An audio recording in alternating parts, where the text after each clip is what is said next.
Hey, it's Alan, and I just wanted to let you know that you can now listen to the ongoing history of new music early and ad-free on Amazon Music, included with Prime. In 1994, a former fiber optic technician named Ricky Adar was given a presentation of some new technology. Adar, who is British, had recently turned his attention toward the music industry. He'd become besotted with this new thing called the Internet and believed it could be used to sell and distribute music online. Again, this is 1994. The Internet had just opened for public use, and not a lot of people were thinking about it yet. But Adar believed in his vision. As he was looking everywhere for funding, he met Karl-Heinz Brandenburg. He worked at the Fraunhofer Society, a publicly owned research organization based in Germany, and he too had a vision. But like Adar, nobody wanted to hear about it. After years of work, Brandenburg and his people had developed a software algorithm that had been chosen as the international standard for compressed audio on these newfangled things called CD-ROMs. The technology was called ISO MPEG-1 Audio Layer 3, or eventually MP3 for short. But few people seemed to care about this new algorithm outside of some very narrow applications. But Adar got it right away. "Do you realize what you've done?" he asked Brandenburg. "You've killed the music industry." Brandenburg was taken aback. "That's not our intent, and frankly, I don't think that will do it." Famous last words, right? A few months later, people at the Fraunhofer Institute noticed that something weird was going on.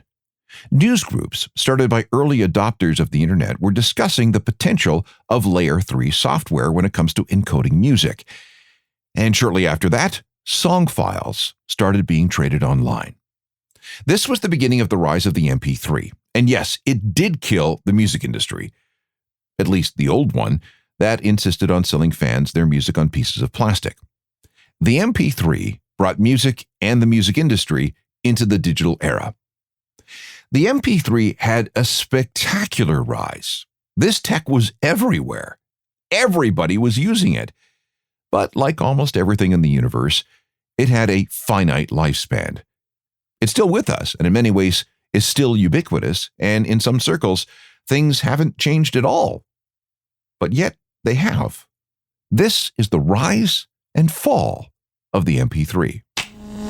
This is the Ongoing History of New Music podcast with Alan Cross.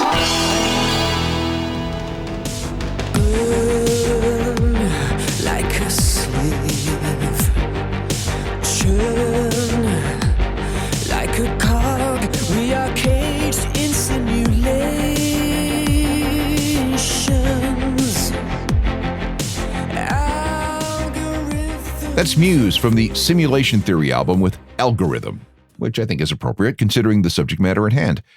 Hello again, I'm Alan Cross, and I'm going to try to tell you the story of how MP3 technology came into our lives and how it is slowly leaving it.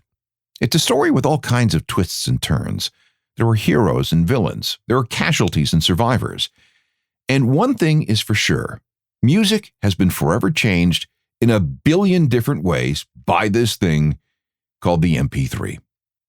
We'll start with Professor Dieter Seitzer, a German electrical engineer who ended up working for IBM in Switzerland before joining the technical electronics faculty at a German university. His research focused on data reproduction for sound and images. Specifically, he wanted a better telephone.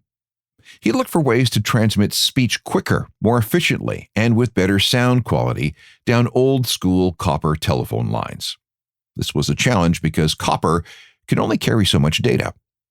By the late 1970s, he thought that if this technology could ever be developed, it would be pretty easy to send music over copper wires too.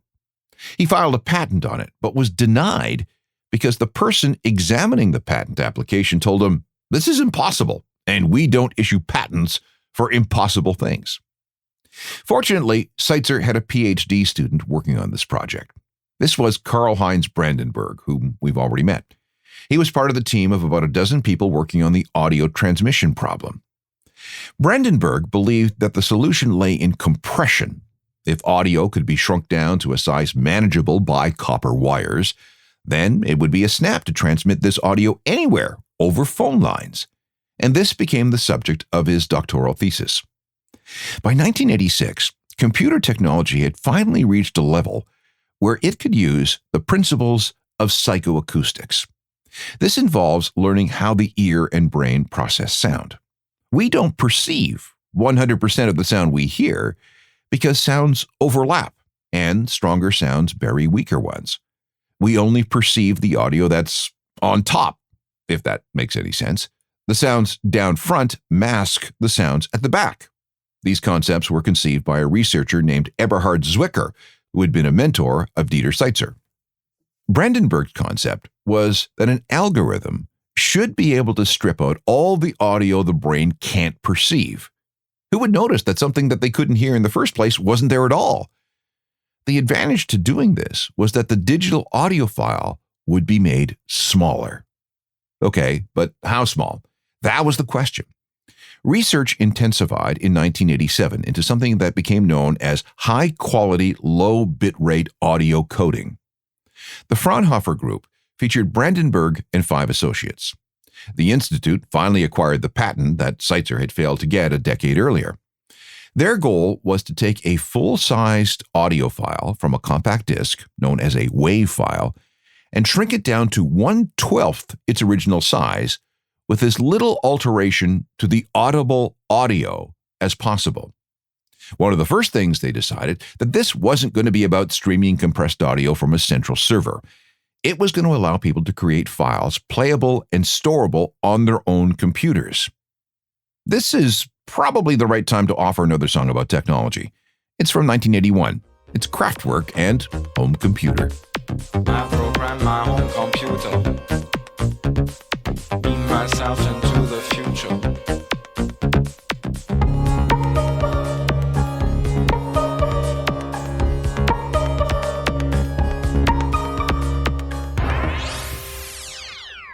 Working with the theories of psychoacoustics, the Fraunhofer team embarked on a long series of experiments. They started by taking 10-second clips of material from CDs, shrinking it, and then using some extremely expensive headphones, listened for errors or glitches in the compressed files. They used descriptive names like muddy and hiss. They had to combat audio artifacts like doublespeak and pre-echoed. Bernhard Grill, a computer programmer in his mid-20s, was obsessive about audio. It was his ears that tested every version of the software. He tried every form of music: rock, metal, funk, jazz, classical, pop, everything but rap, because, well, he hated rap.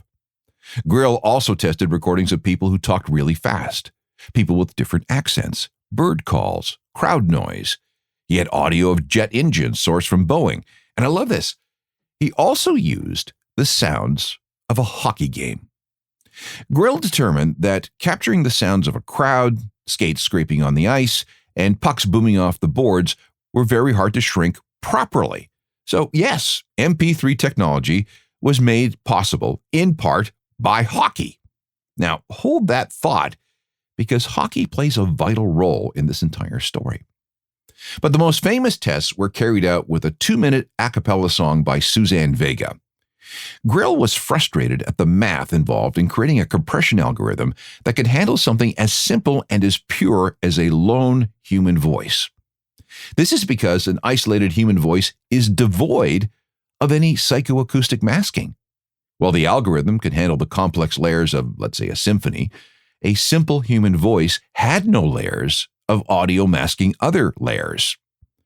Grill's gold standard was this 1987 song from Suzanne Vega, Tom's Diner. First attempts at compressing it were an absolute disaster. In the team's words, it sounded like rats were scratching all through the song. I am sitting in the morning at the diner on the corner.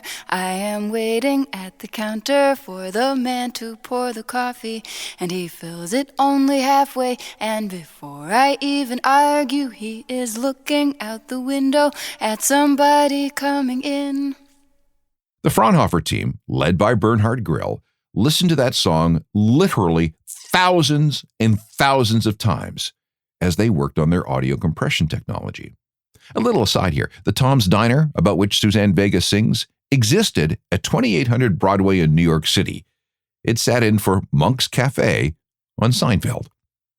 In January 1988, the International Organization for Standardization announced that it was looking for a standard for audio encoding.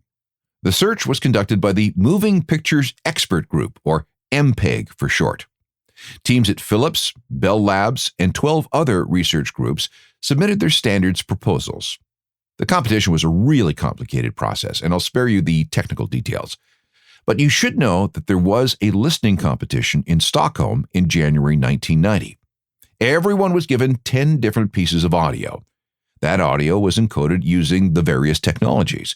They included a trumpet solo, someone playing a glockenspiel, 2 different bass solos, some fireworks, a sample of the castanets, a person reading a newscast, Tracy Chapman's Fast Car, and, at the suggestion of the Fraunhofer team, Tom's Diner by Suzanne Vega. Blind listening tests were carried out by young people who hadn't had a chance to damage their ears with loud music yet. All ripped files were graded on a scale of 1 to 5, and even though the Fraunhofer submission was an underdog against all these better-funded labs, it finished in a tie for the top spot with a rival group called Musicam. You can't have 2 worldwide standards for the same thing, so this tie had to be broken. The Musicam process didn't require much computer processing power, but the Fraunhofer method sounded better. It took more than a year, until April 1991, before there was a decision. 3 iterations were singled out. Moving Pictures Expert Group Layer 1, there was Layer 2, and Layer 3. Layer 2 was the Musicam process. Layer 3, the most complicated to pull off, was the Fraunhofer algorithm. So great, another format war. It was clear that digital audio was going to be a giant thing in the 1990s, and now there were 2 standards fighting it out. There were more competitions, and Fraunhofer lost every single one of them. Layer 2 was chosen for digital FM radio. It was also chosen for interactive CD-ROMs, the video compact disc, the thing that eventually became the DVD, and also for digital audio tape and HD TV. Layer 3 got no love at all. The team went back to work, streamlining the software. By mid-1994, Layer 3 sounded a lot better than Layer 2, even though it took slightly longer to encode audio. Still, though, MP2 received more support, winning the standard for audio on DVDs. So Fraunhofer was 0 for 6 in standards competitions. But there was one final chance. European radio was looking for a specialized new standard. And in early 1995, Fraunhofer made a presentation. And they lost to Musicam again. So they're 0 for 7. It was time to give up. The financial masters funding these things at Fraunhofer was tired of shoveling money into this particular project. I mean, what was the point? Hadn't all sorts of industries spoken and made their positions clear? With the money running out, the Fraunhofer team knew they were on borrowed time. They took their roadshow to trade shows all over the world, but were always told the same thing. Your process is too complicated. We can't do it. Their savior came in the form of a guy named Steve Church. Steve was looking for ways to improve the quality of audio when it came to broadcasting, radio and such. He loved the sound of Layer 3, and his company was called Telos. Church had several hundred audio streaming conversion boxes called Zephyrs built. Church then licensed those boxes to his biggest client, the National Hockey League. Remember how Bernhard Grill tweaked and tuned the Layer 3 algorithm for hockey? Well, this was perfect. On January 20th, 1995, the Chicago Blackhawks and the Detroit Red Wings went at it. The play-by-play broadcast used a Zephyr box, and that Zephyr box ran on MPEG Layer 3. The audio quality was far superior to what listeners heard the old way, which really was just plugging a microphone into a phone line with copper wires, and it was far cheaper than satellite connections. Zephyrs were installed in every NHL rink. It was the break the Fraunhofer team was looking for. The next step was to write an MP3 encoder application for personal computers. Grill was able to code one that fit on a 3.5-inch floppy disk. And this was the first step that allowed everyday consumers to create their own Layer 3 files. And because Intel had just introduced their new powerful Pentium chips, The processing power needed to run a Layer 3 encoder on a personal computer wasn't a problem anymore. Meanwhile, the Musicam system needed upwards of 6 hours to rip a single CD. If you're of a certain age, you may remember how big Pentium computers were in the 90s. So powerful.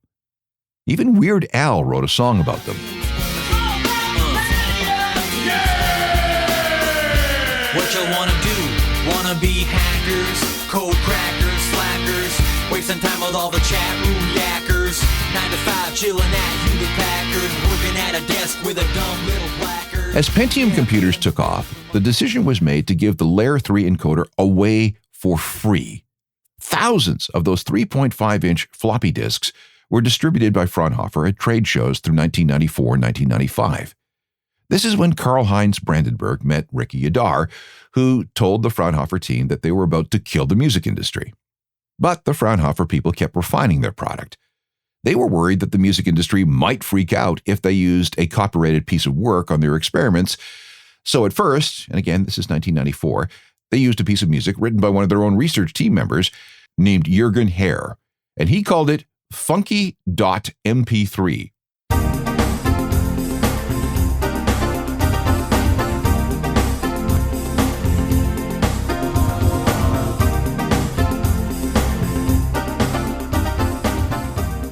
Funky.mp3 was distributed with a license that lasted for 30 days, allowing other people to experiment with it, and with a warning not to do anything more than to compress it and uncompress it. Grill was assigned one more task: make a Layer 3 encoder for Microsoft. They were about to release a groundbreaking operating system called Windows 95. And he came up with something, again, small enough to fit on a 1.4 megabyte, 3.5-inch floppy disk. Users could install this once they got Windows 95 on their machines, and it was called WinPlay 3. Now, WinPlay 3 was rather ugly looking, but it did do the job. And in the process, MPEG Layer 3 had its name abbreviated to MPEG 3. Windows 95's file system required that each file be identified by a 3-letter name suffix at the end. For example, a graphics program called Joint Photograph Experts Group was shortened to .jpg and pronounced JPEG. And that's how ISO Moving Pictures Expert Group Layer 3 went from MPEG 3 to just MP3. Oh, one more thing. Because it was so big, Windows 95 required dozens of 3.5-inch floppy disks for installation that had to be swapped out over and over again. It was cumbersome and sometimes an error-loaded process. A more efficient way to install the OS was via a CD-ROM. And what's a CD-ROM but a compact disc player installed in a personal computer? After a rocky start, which involved figuring out how to license the MP3 software, things began to take off. And when they did, wow. In late 1995, the Fraunhofer Institute created a public website dedicated to their new MP3 technology. It offered free downloads of the MP3 encoder for DOS, Windows, and Linux. It was shareware, meaning you could take it and share the program with anyone for zero cost. And the timing was perfect. In late 1995 and early 1996, this new thing called the Internet had started to take off with the public. Some early adopters had figured out the correlation between music CDs and the CD-ROMs in their new computers. They also realized that they could download music. MP3s were great for that, even if you had a dial-up modem and an older computer.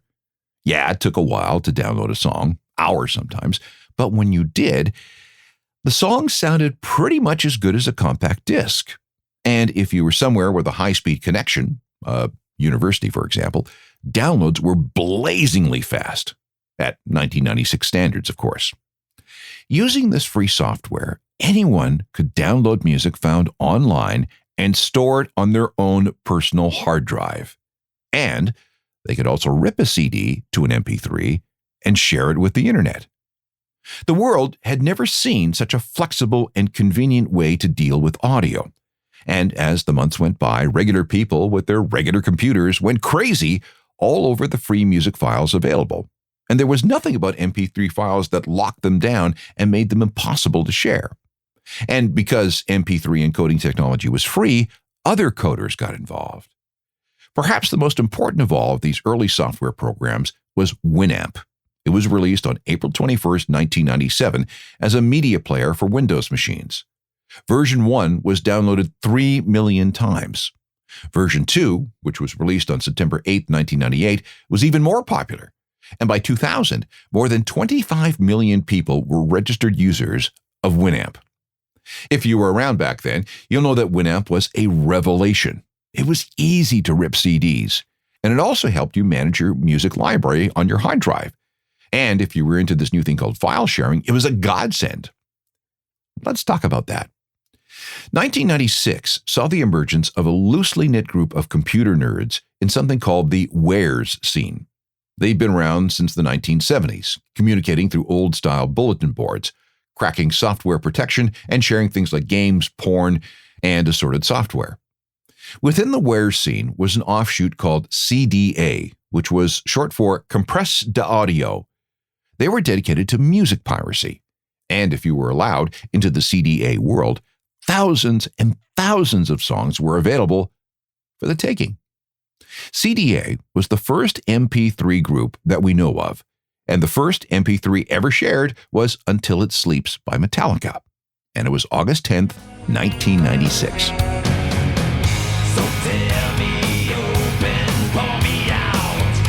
There's things inside that scream and shout, and the pain still hates me. So hold me until we sleep. CDA was sometimes also known as rabid neurosis. Both came online around 1996. Neither CDA nor Rabid Neurosis had a single leader or organized structure, and members of the group were not allowed to communicate with each other. There were some administrator types, but they stayed in the shadows. Over the next 10 years, thanks largely to an employee at a CD pressing plant in North Carolina who smuggled out hundreds of albums, even records that hadn't been released yet, tens of thousands of free copyrighted songs began circulating online in the MP3 format. Internet connections got faster, hard drives got bigger, sound cards became standard on all PCs. And then, on June 1st, 1999, a college dropout from Boston named Sean Fanning unveiled a program called Napster. Fanning loved collecting all the free music he found online, but he was frustrated by the hassles of searching and drop downloads. Napster was a way to acquire and distribute MP3s all over the world. And now you didn't have to be any kind of techie to dive into this pool. It was so easy. All you had to do was leave your computer on and Napster running, and people could come and pick out anything from your music library on your hard drive. I heard of one company that would often get pre-release CDs for review, which staff would then rip to their hard drives. And then one Friday, an employee left his machine on for the weekend, and over those next 2 days, accidentally allowed for albums by Limp Bizkit, Madonna, Shaggy, Nelly, and a bunch of others to escape into the wild via Napster. Napster quickly acquired 25 million users before it was sued out of existence by the recorded music industry. But by that time, it was too late. Other file-sharing programs like Audio Galaxy, LimeWire, Kazaa, Grokster, BearShare, and dozens of others helped MP3s go mainstream. CD sales crashed by about 90% over the next decade, and the recorded music industry went into a tailspin. Again, there was nothing illegal about the MP3 technology itself, the technology created by Karl-Heinz Brandenburg's team. But it was being used for illegal things. This, however, was not how the music industry saw it, at least not directly. It had a big problem with MP3 players, which they believed to be machines capable of massive copyright infringement. One of the first was the Diamond Rio, which was released in 1998. The Rio PMP 300 was immediately targeted by a lawsuit, but after much litigation, the case was thrown out, opening the way for other companies to build MP3 players. And then came the iPod. Steve Jobs introduced it at an Apple event on October 23, 2001. It was marketed as 1,000 songs in your pocket. Music was managed by the iTunes music player, which was a much more elegant version of something like Winamp. And although it was Mac only at first, everything soon opened up to the Windows world.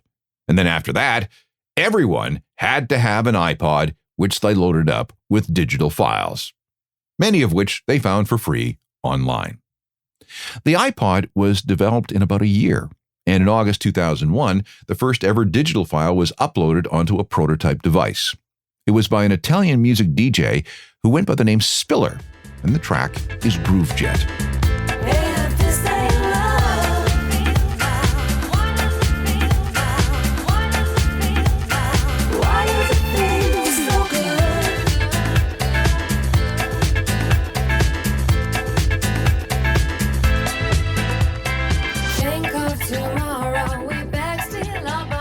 That has gone down in history as the first song ever to be uploaded on and played back from an iPod, Spiller and Groove Jet.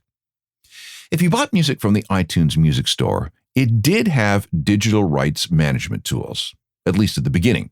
Apple's proprietary file format was AAC, which stood for Advanced Audio Coding. But the iPod also supported a few other file formats, including MP3s.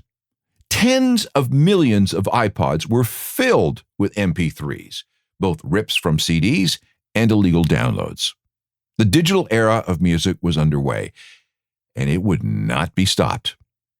But the MP3 wasn't the only digital file format out there. We already talked about Apple's AAC, but then Windows had Windows Media Audio, or WMA for short. Real Audio had its own proprietary format. There was Liquid Audio and Ogg Vorbis and a variety of others. But because MP3s were so easy to use, and because there were no digital locks on the files, it became everyone's favorite and the de facto standard for digital audio. Even Apple had to include a feature in iTunes that converted AAC files to MP3s. These guys were one of the most pirated groups of the early digital era. I remember them being some kind of acid test for an illegal file sharing program. If you found a site that contained a healthy library of Radiohead songs, then that file sharing network was a good one.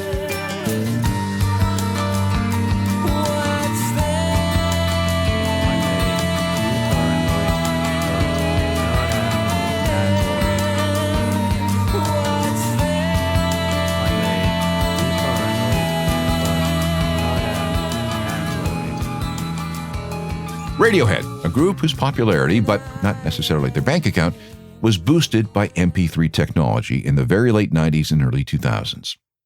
After that terribly shaky and discouraging start, the MP3 had an excellent run as the king of all digital audio media formats. But then, things turned south. We'll get to that part of the story next.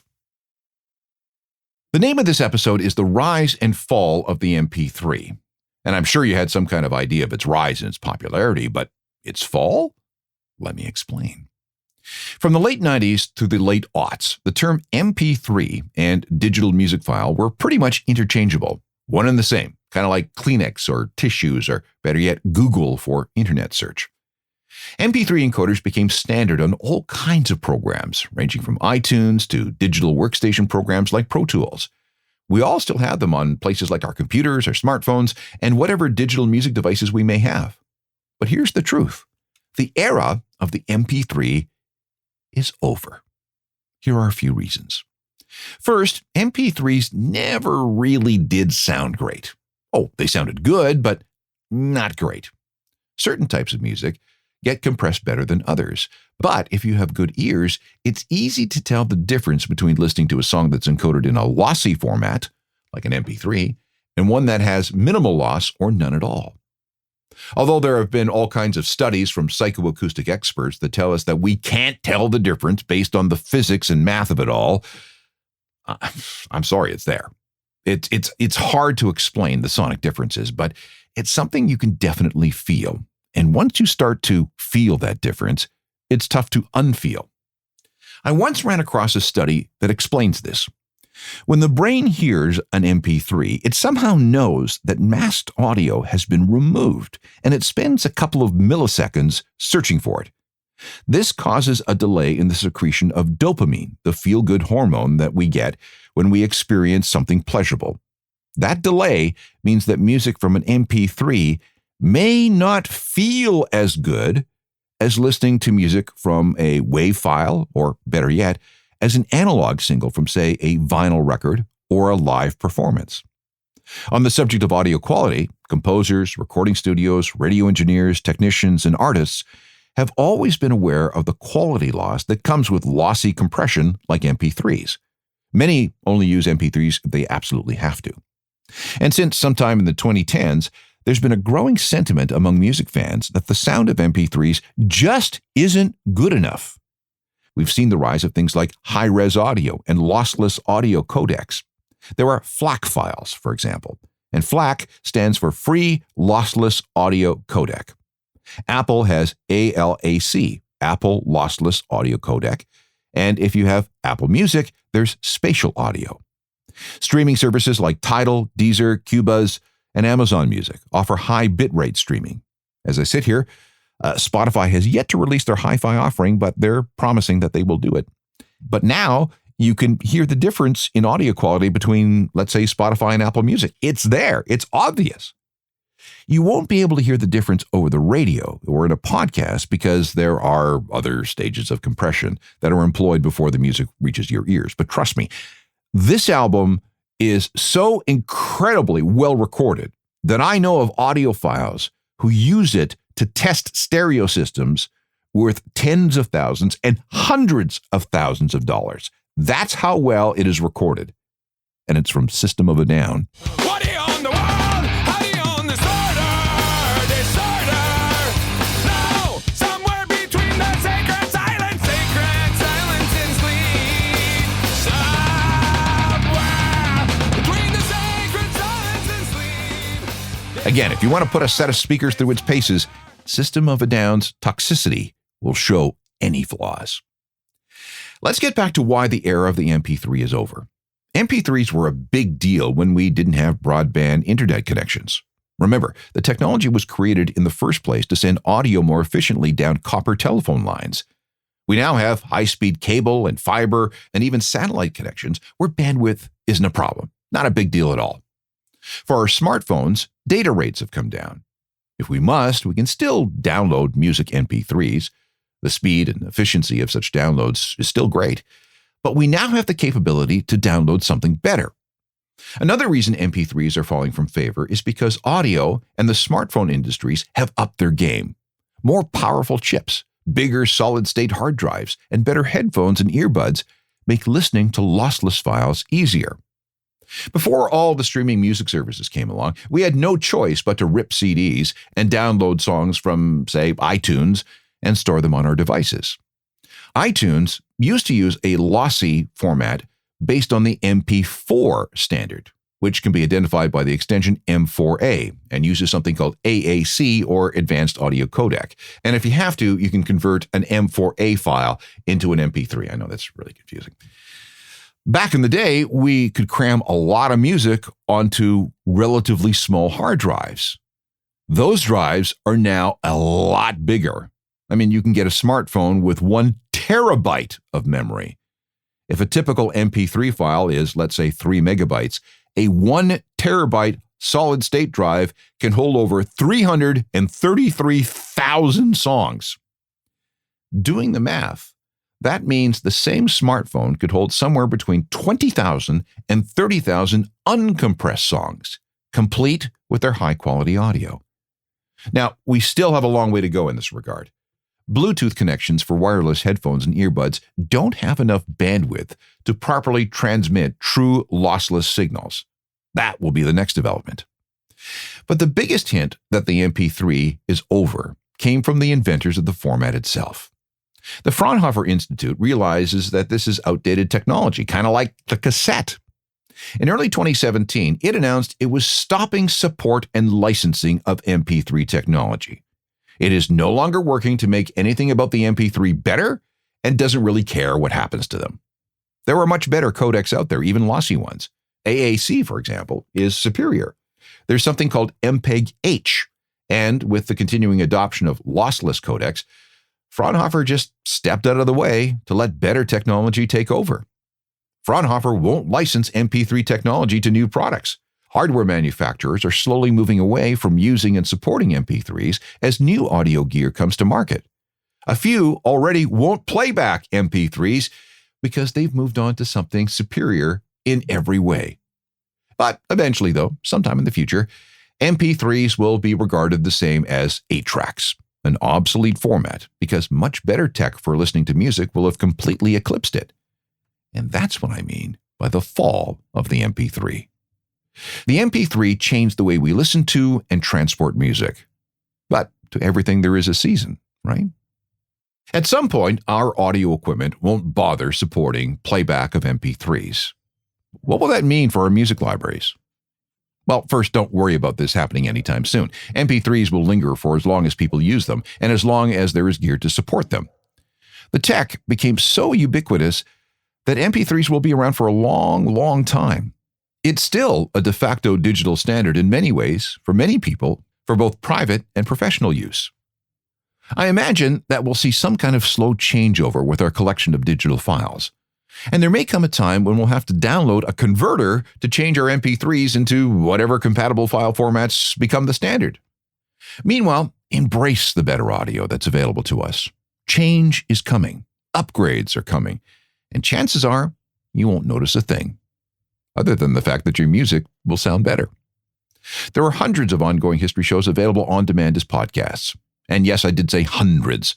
They're all free, and you can download them wherever you get your podcasts. And while you're there, grab a few episodes of Uncharted, Crime and Mayhem in the Music Industry. That's my Music Meets True Crime podcast. Let me know what you think. We can connect on most of the social media networks. I'm always updating my website with music news and information. That's ajournalofmusicalthings.com. And it comes with a free newsletter. And you can always email me about anything. I'm available through alan@alancross.ca. Technical production is by Rob Johnston. I'm Alan Cross.